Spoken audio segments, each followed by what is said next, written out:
Well,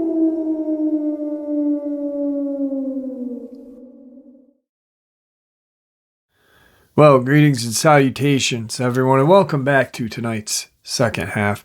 Before we jump into tonight's terrifying second half, a couple links. As you know, I rely on Patreon, PayPal, and the merch to help the channel to continue to grow and go. Links to Patreon and PayPal are in the description below. The merch is displayed directly under the video. Also, Dogman, Frightening Encounters, Volume 1 through 3, the audiobook versions. They were written and researched by Tom Lyons, narrated and produced by me, Jeff Nadolny. Those audiobooks are available on Audible, Amazon, and iTunes, links to which are also in the description as well. Finally, last but definitely not least, if you'd really like to help support this channel to continue to grow and go, simply subscribe. It does not cost you a cent. Click that like button, takes half a second. If you don't want to miss out on any of the informative uploads I put out daily, click that bell icon, and folks, please leave a comment. Why? Well, because all these things, they really do help this channel to continue to grow and go, and they definitely matter. Now, everyone, I have taken far too much of your time. Let's jump in to tonight's second half, shall we? Today's first encounter. I was born in a tiny town in Ohio that borders the Ohio River in West Virginia in 1979. I have one brother who is 2 years older than me. We'll just call him Charlie. My mom left my dad in 1983, and she moved me and Charlie to a small town in the Rocky Mountains. We had to stay at a hotel our first few days there, but it ended up being only one night before my mom got us out of this place because of what happened. We didn't arrive at the hotel until dark. Even when we got into the place, I was noticing energy was different than anything I had ever felt before. I remember telling my mom I didn't want to stay there, and both Charlie and my mom laughed and said it'll be okay. The place was small, it felt compact, and like the walls were closing in on you because it was built in 1879. I have the proof, I did the research, which was exactly 100 years before I was born. Kind of cool, I guess. Either way, our room was on the second floor. It overlooked an Amtrak railway and the Colorado River. It was right at the bottom of our town. The place was originally built for low-income housing, and boy, it was still cheap. Even in my teenage years, I think the price of a room there was about $30. Cheap, run down, and dirty. My mom was getting us and herself ready for bed. I think my brother and I were going to pick out a board game to play while my mom got herself ready as well. Our room had a bathroom, which most of the rooms did not. They had to share one at the end of the hall. The lights were dim in the room as well. Only a lamp by the bed was on, not even the bathroom light. My mom was washing her face in the sink, and as Charlie and I were messing around like kids do, he said, "Stop, listen." We both focused in on what she was doing and started to hear sort of growling, very low, angry growling. My mom had her face in the sink and was now violently splashing water onto her face, which seemed like it took literally forever. Then swung her head up, stood up straight, and looked at her own reflection in the mirror. Her eyes were open really wide and her mouth was grinning, but not with a happy grin. I mean, baring all her teeth, and then started to laugh. This is where things got super freaky, if that's not freaky enough for you already. I mean, my mom was pretty nice. Still looking in the mirror, she looks over at us sitting on the bed through the reflection. She starts laughing harder and growling even more now. It didn't sound anything like her. She turned around and faced us. And it wasn't her anymore. It was a reptilian man that stood about 9 feet tall. It didn't have clothes on that I could see, but my brother and I both saw its features in detail. Scaly green skin, bright orange or yellow eyes, bright red around its mouth. Not sure if I want to call those lips. Extremely sharp and pointed teeth, long, sharp black talons, not fingernails. These were thick. And long black curly hair. It was horrifying. My brother and I started screaming at the top of our lungs. I hid behind him and started crying uncontrollably. I've never felt fear like that since then or after, and I'm 41. Although I've had innumerable experiences with other things. I'd say it got halfway to the bed where we were sitting, and it was talking to us, more like growling and grunting at us, and telling us how hungry it was and how tasty we were going to be. I kept screaming and screaming and screaming and trying not to open my eyes because every time I did, it was still there, getting a little closer each time I opened them. My brother had a hold of me as well and probably was screaming just as loud. Once it got halfway to us, we heard an extremely loud knock at the door. "Is everything okay in there? Hello, hello." They knocked for a minute or two, and Charlie and I were looking at the door. We turned to look at the thing, and it was gone. My mother just stood there in a complete daze, like, what the hell just happened? In total shock, she ran over to us and hugged us, and asked if we were okay and was crying. I was still crying, of course. I was a little kid, and my mom just turned into this thing that I can't explain. Charlie was crying as well. She hugged us and said, "I promise I'll never do that again, I promise." She had her face in my neck, and I thought, monster. She started to growl, and I started crying again, but she laughed and stopped. Promise, last time. She got up and answered the door and explained there was a mouse, sorry for all the noise, all the while the sink was still running. It was raining pretty hard that night. Come to think about it, we left the next morning, and Charlie and I spoke about this for years.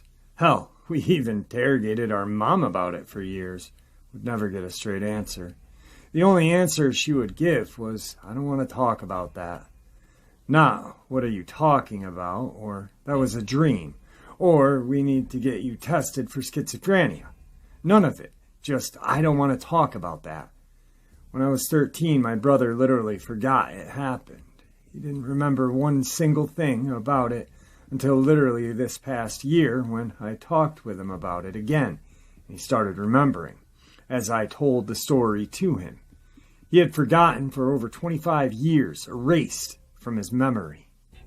Well, when I was 17, she did talk about it. I asked her one night, and she explained everything. She said she felt like something entered her and took her over. She didn't remember anything until she was standing there in a daze, except darkness and trying to reach us, keep us safe. Then she said something that confirmed everything. But I never did it again, did I?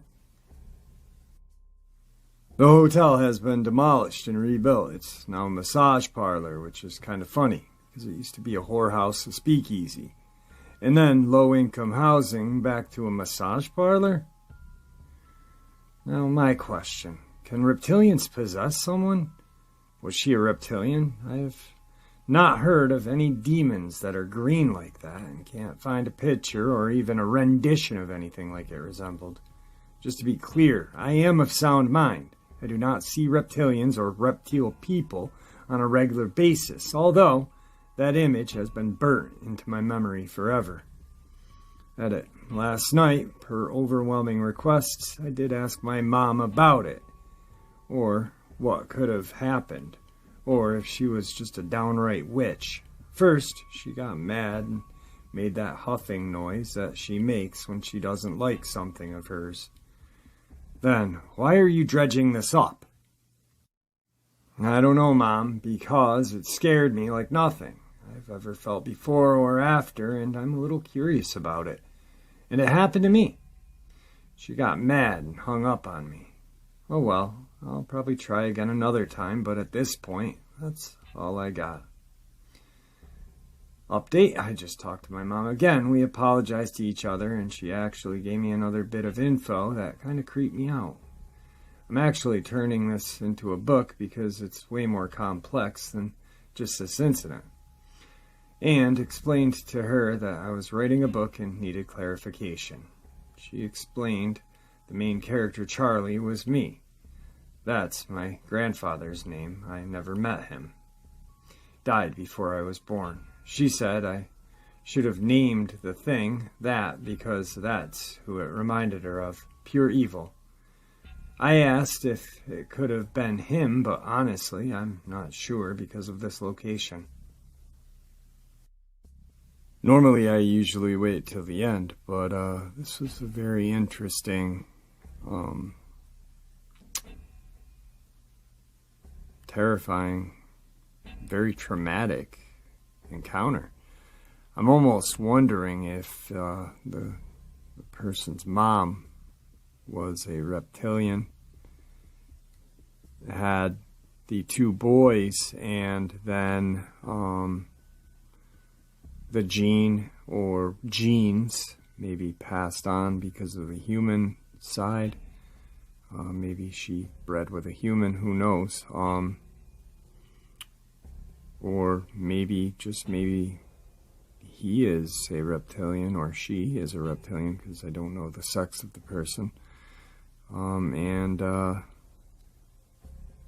they just don't know it yet. It's definitely a terrifying encounter for a small child to have. I mean, it's creepy for me just to read it, so what do you guys think? The other day, a couple days ago, I did a very terrifying Dogman encounter out in West Virginia, Spruce Knob, West Virginia to be exact. There is a similar case in the almost same spot that happened. So we're going to revisit the first and then go to the second.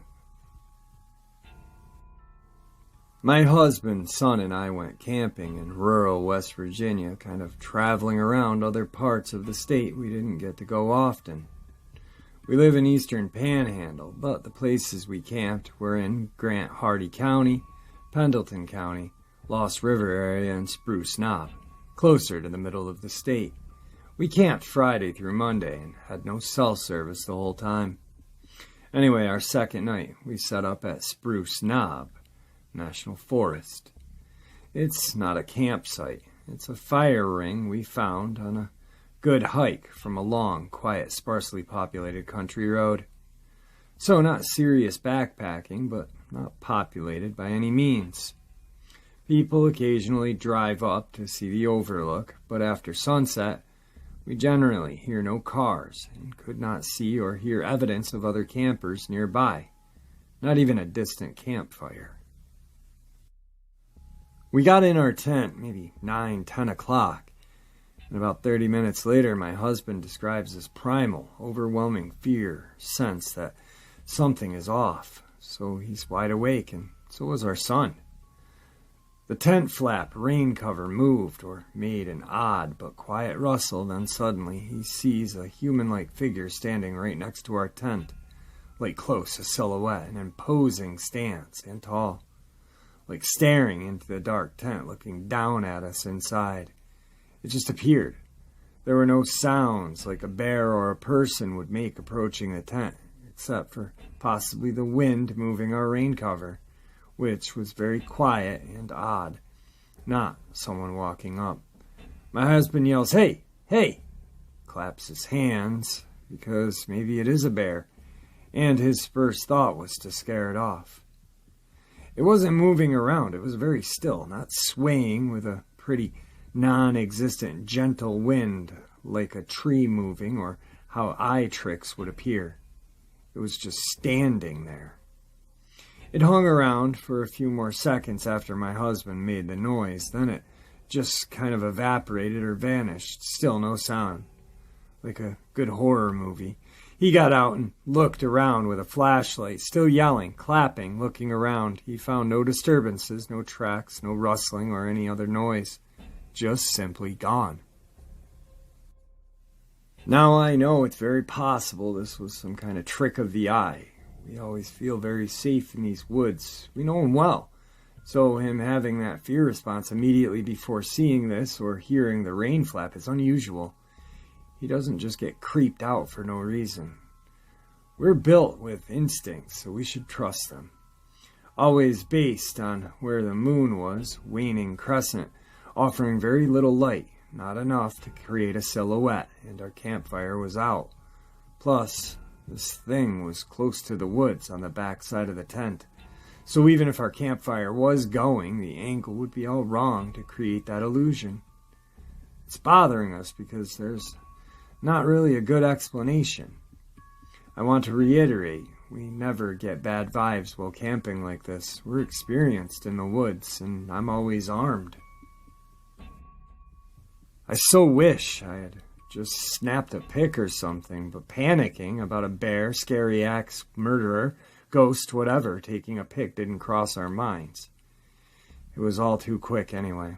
It felt like forever, but this was probably only a good 60 to 90 seconds.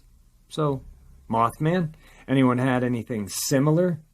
We may be going back next weekend because, other than our visitor, we had so much fun. And it was really a lovely camp spot. Or would that be pushing our luck? This is not this family's update, but this happened in almost the same location. October 10th through 11th, 2020. I was on a backpacking excursion with one other person. We were in the Seneca Creek Spruce Knob backcountry in West Virginia. What was supposed to be a 3-day, 2-night, 16-mile outing turned into a day-and-a-half, 20-mile mistake, thanks to terrible weather and, admittedly, some poor decision-making on our part. That Sunday, we ended up hiking 18 miles to get back to the trailhead. The last 5 miles was in torrential rain in the dark on the Huckleberry Trail, for all those familiar. About 3 miles before we reached the trailhead, I started to hear loud branches crackling to the left of me. I was leading, if that matters. It was easy to blame it on the weather, but the further we walked, the louder and closer it seemed to get. It was almost as though I could hear heavy footsteps, but again, the wind and rain were torrential, so who knows.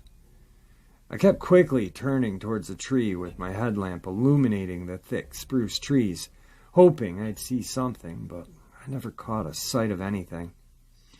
About half a mile from the trailhead, I suddenly realized that I no longer had the feeling of being watched, and the noise I had been hearing had ceased. If anything, the weather had gotten worse, so at that point I was feeling even more like it wasn't weather-related. If I had to guess, the feeling of being followed went on for a little over 2 miles. For context, I'm an avid hiker in Virginia, West Virginia, Maryland, Pennsylvania area, and have been for years. 99.9% of the time I hike alone. This was the first time in years of hiking that I ever felt like I was being watched or followed while hiking. I am a female, if that matters. So the next day, after I was home and had time to process how terrible the whole trip had been, it hit me that what I felt was that we were being escorted out of the woods. Given the terrible weather, we hadn't passed anyone for miles. Not another soul seemed to be out there. And all of the campsites we passed were vacant. I never felt like we were in danger per se, but my feeling was that something wanted to make sure we left the backcountry. Again, to clarify, I never actually saw or smelled anything. It was all the noises and feelings, and I never felt like we were in any kind of danger. I just felt uneasy. I didn't mention this to my hiking partner, mostly because I had made an offhand joke about Bigfoot hours earlier, and she became very serious about annihilating people who thought Bigfoot was real. I knew there wouldn't be any support there. I made the joke when she said she heard bongo drums out of nowhere. I didn't hear that sound, although a few times I did hear what I thought were wood knocks. One final thing to know is that I had an experience about 30-ish miles north of here in Davis, West Virginia, back in 2013. I was driving with somebody about 1:30 in the morning on the way to a cabin. As we rounded a curve, I swear I saw a Bigfoot on the side of the road, headed up an embankment into the woods. He stopped briefly when illuminated by the headlights. I remember thinking he looked so startled. I also remember immediately thinking, wow, he's a lot shaggier than I thought he would be. The hair/fur was deep auburn color. My friend happened to be looking down at her phone, but I screamed and slammed on my brakes. I remember actually shaking and being unable to verbalize to her what I had seen. I couldn't believe what I thought I saw. That encounter lasted no more than 3 seconds. These are the only 2 instances of potential encounters that I have had in my life. I'm wondering if anyone has similar experiences in Seneca Creek Spruce Knob area or anywhere in that area. Or if you think it's possible this could have actually been a Bigfoot making sure we left the woods. Today's third encounter. I think I was about 4 years old. I know this because at the time we were living in Clovis, New Mexico, and I was in my first ever big girl bed, no railings and not a crib. We did move to a different state before I turned 5. My mom maintains that the house we lived in at the time was built on Native American burial ground. I don't know if that's true, and Mom always reports a lot of paranormal happenings during those 4 years. I remember very little, the massive sky because the land was so flat over there and the white stone gate that surrounded our garden. I don't really have any memories before this time. There are things I know because of pictures and stories, but this is my first ever living, feeling, terrifying memory. I remember waking up from my sleep in the middle of the night to a low growl. At the end of my bed, the red eyes of a very large black dog burned into the darkness, glaring at me as it snarled. But the dog was not quite a dog. It's hard to describe because it was physically a dog. I could also see a man's eyes staring at me, as if wearing a mask or illusion of a dog, if that makes sense. I'm now 29, but the memory has remained vivid. I remember my pink sheets, the dark room, the red eyes, and terror. I don't remember what happened next, and I assumed for a long time that it was just a really bad nightmare I had as a little girl. I never really mentioned it. I didn't really understand it at the time, and my childhood became pretty complicated soon thereafter. However, when I was about 13, I started telling my mom about it, sort of out of the blue, on one of the nighttime bike rides we used to occasionally go on together. And she immediately became really animated as she claimed to have seen the same exact thing in that house at the end of her bed. Only she didn't think it was a man in a dog-like skin, but just a big black dog with glowing red eyes. About 10 years later, while getting high with one of my brothers, we were talking about supernatural stories, and I brought it up again. He asked me to retell the story, and then told me that it sounded a lot like something he had come across while looking up different tribal beliefs in America, something called the Skinwalker. We spent the rest of that night finding out what we could have about them, but there was surprisingly little information out there about them beyond a description and a few stories here and there. My family settled in the UK a while ago, and we have just entered a second lockdown. I'm out of a job, so I find myself with a bunch of free time, chasing up on things that I've pushed to the back of my mind.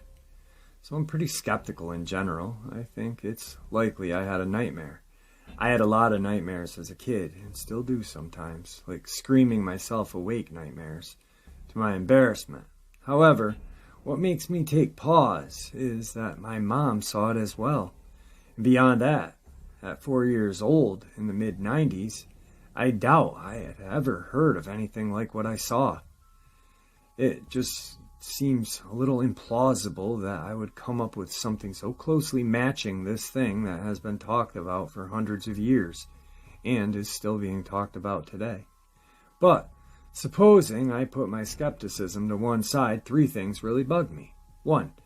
Every other story I have read about skinwalkers seem to hinge on the fact that they are not able to get into your home, and the story narrator always seems to think that the very worst will happen if they do. Well, mine is totally in my house, visited 2 different bedrooms, and just snarled and stared and scared the shit out of us. 2. If I'm honest, life for my family got pretty hard after that. We were very unlucky. A devastating death, horrible sudden illnesses that was never recovered from, drug and alcohol abuse, attacks on the family, and more. Honestly, it was a really bad downward spiral. Sometimes I wonder. 3. I've read in a couple places that you should never lock eyes with one, as it could take control of your body or be absorbed into you. We definitely locked eyes. There was really nowhere else to look. Being in front of those eyes made me feel like a deer in front of headlights, frozen and staring back. So yeah, I have questions. I sort of want to go searching. I sort of want to just forget about it. I sometimes wonder if I'm cursed. Thanks. Any thoughts? Today's 4th terrifying encounter. I've been stewing on this story for a while, not gonna lie. I had a few drinks, so pardon the errors. And rambling. Not a great storyteller. This takes place in New York, midsummer. It was my best friend's last day at his old house, which was filled with weird shit.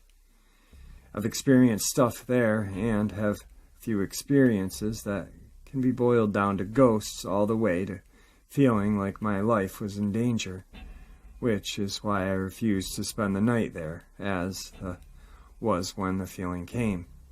So this was their last day at that old house, getting all their stuff to the new house I was helping. All I remember from that day was walking in the house, seeing the windows filled with dead flies, like more than I thought a house could have, and then driving to their new house at night, which had to be at least 8 hours of missing time. I was confused and asked them, "Where are we?" and was told we were in bumfuck nowhere town. On the way to the new house, I said, "But we never got the rest of your stuff." My friend's brother looked at me concerned and said, "Yeah, we did." "What happened?" I said, and was just told that they would tell me later. This is a story best come from their mouth, as I can't remember it. Just 8 hours, poof, gone, and only their word on what happened. All they said was I was very quiet the whole time when shit went down in that house.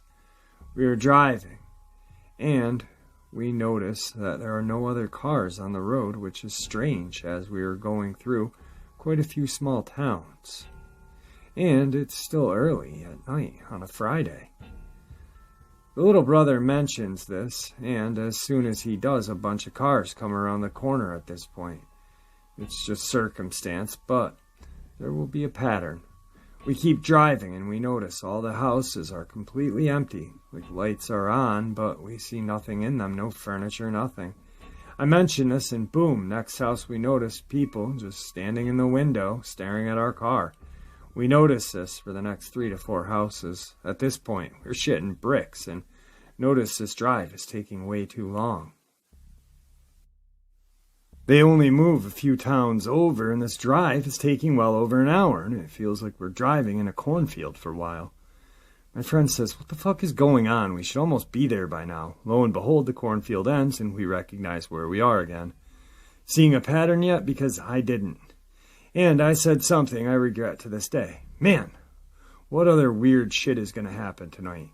As soon as it came out of my mouth, I knew I fucked up, and my friend and his brother start yelling at me, saying, "Why would you say that?" And we get in a yelling match. We never argue, and my friend slams on the brakes. In front of us is what I can only describe as a big, cat-like size of a person with a head of an owl. This, whatever it was, struck so much damn fear into the 3 of us. His little brother, a 20-year-old dude who played football, just started crying, and I was on the edge of going insane. I want to be in the future scientific career. This shit was not making no sense at all. My friend just stared at it until he said, Someone grabbed their phone. His battery was dead from the time he was in the old house. This woke me up, and I went to grab my phone, and this whatever ran into the field, into the darkness as soon as I started pulling it out. So we finally get to the new house. We pulled into the driveway and back into their parking space when his brother says, "What the hell is that?" We look up and see what I can only say looked like a pure white Bigfoot crawling around like a spider. It had red eyes, and it just crawls away into the forest. We sit in the car for 45 minutes until their mother arrives. No drugs or alcohol were taken that night. Well, unto after we got into that new house. The best logical conclusion I can come up with was there was a CO2 leak in their old house and we were having a group hallucination. This is by far the weirdest day of my life. Sorry if this is too weird for you guys. I mention this now because my friend said new owners of the old house have a for sale sign on it right now. They were there for less than 2 years. I was told that they had a thriving daycare there for about 1.5 years and suddenly closed it down. Okay, can't save this for later.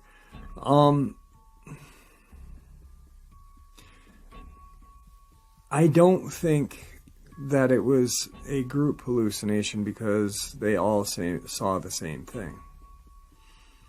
I don't know what the hell happened, but I know they saw 2 terrifying cryptid-like creatures that night. And I live in New York, and I want to know where this happened because now I'm freaking creeped out. Today's last encounter. This encounter happened in Hwange National Park in Zimbabwe last year while a father and son were on their way to Bulawayo late at night. The son was driving, as he had recently got his driver's license. They were coming from a housing project. The father had won the contract where they were surveying a land. Naturally, they were excited for the project, so the mood was extremely good. As they were traveling along, they heard a loud pop, and the car suddenly swerved to the side of the road. It was a blown tire. Luckily, no one was hurt, and the car wasn't too badly damaged. Where they had stopped was in the middle of nowhere and seemed to be unnaturally silent. They set about changing the tire, feeling nervous for some reason. That good feeling had gone away. They had left the headlights of the car on so as to have some light. With the light they were using, they could see shadows moving around them in the car. They started hearing heavy, deep growling. The father kept his cool for the son's sake as he started freaking out. "Just keep working on changing that tire," said the father, and he frantically finished. They got into the car, and they saw 4 pairs of goldish yellow eyes just on the edge of darkness. The son floored the accelerator, and they sped off, but to their horror, those eyes started following them, matching their speed. One of the creatures ran past the car, only to reveal something they never thought possible. It was running on all 4 legs, moving unlike anything they'd ever seen. It looked at them, and they saw the head of a wild dog with large fangs. It was built like a lean, fit basketball player with well-defined muscles. They realized in the instant that they were being hunted. He pressed the accelerator to the end, praying and hoping that the car was fast enough to lose them. As the car passed the creature, it suddenly and fluidly stood up to reveal that it was 7 feet tall and had hands like claws. It reached out for the car before the car accelerated away from them. As soon as they knew they were somewhere safe, the father broke down and cried. It was a mixture of relief and shame. All right, folks, that was tonight's second half. I hope you all enjoyed it as much as I enjoyed sharing it with you. Guys, tomorrow is going to be truly an amazing day for uploads. got a great upload to start the day with. Also a live stream in the middle of the Bigfoot Festival in Whitehall, New York with Mr. Shackleneck. He drove out from Illinois to go to the Bigfoot Fest, and he and I are meeting up. Then tomorrow night's live stream, 12 a.m. as normal.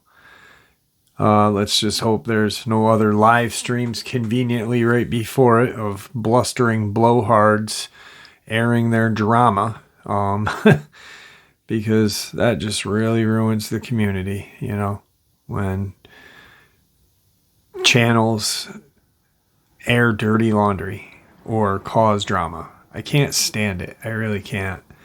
You know, there's enough BS in the world. Why do we need it in this community? We don't. Anyway, guys, I truly, truly appreciate all of your support. Your support is just mind-blowing. You are this channel. You are the foundation of this platform. You guys truly do make this channel special. And when I say I'm blessed, I am blessed to have the best subscribers in the world out there right now. So thank you. Guys, stay safe, happy, healthy, and ever vigilant, keeping an eye on your children, your pets, your family, and friends. These creatures are real, and we know it. Share a little bit of the information that we share with each other on a daily basis here, and that little bit of information may save their life someday. God bless you all.